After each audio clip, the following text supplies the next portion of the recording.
From the high and mighty, the elite and the hoi polloi, the message out of the 9th Stop Cervical Breast and Prostate Cancer in Africa conference in Nairobi was that cancer knows no creed nor class.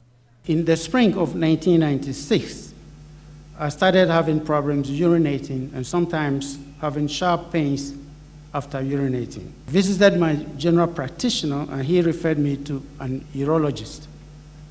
He took some blood and called me back on the 10th of June, 1996. He informed me at the time that my PSA, prostate-specific antigen, was 31. Cancer is in my family. My two brothers have also been diagnosed with prostate cancer. And at first I had 6 months of chemotherapy, then surgery, and then radiotherapy. And I'm happy to say that today I have no evidence of disease. It gets out of my mind.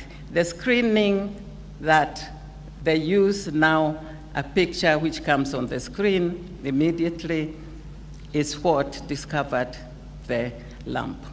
And the reason I went for a second time is because I felt like I had a lump. So it's very important we check ourselves because it can save your life. Taking the cue, President Uhuru Kenyatta said the government will not spare any effort in tackling the cancer menace in the country. More importantly, we should focus on stopping people from dying unnecessarily.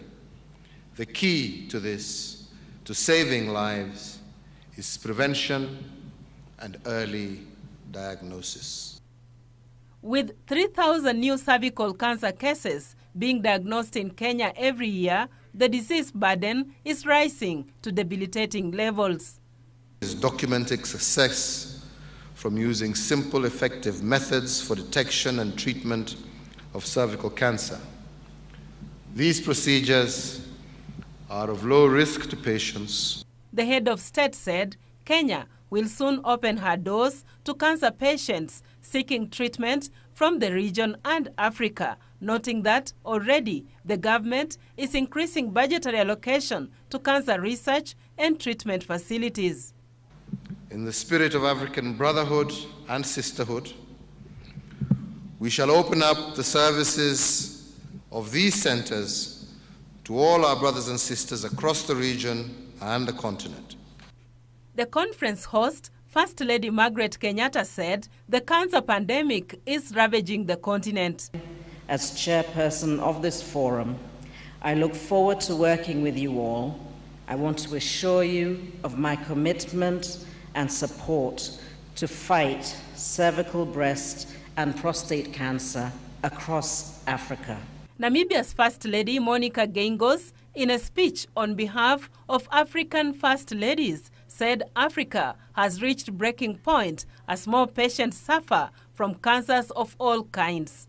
Accessibility and mobility of services is key.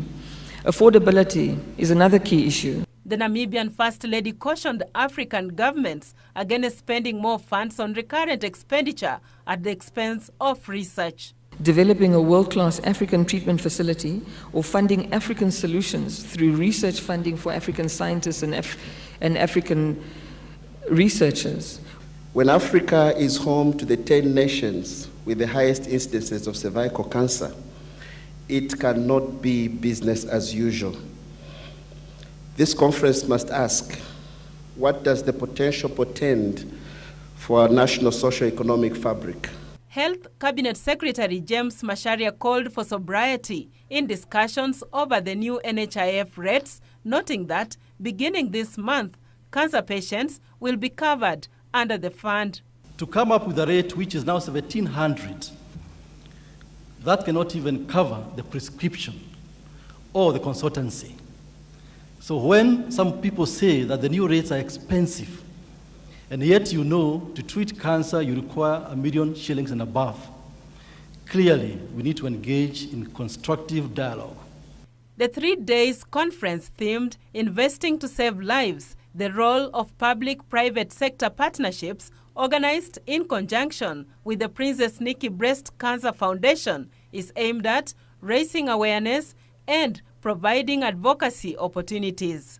Judith Akolo, Channel 1 News.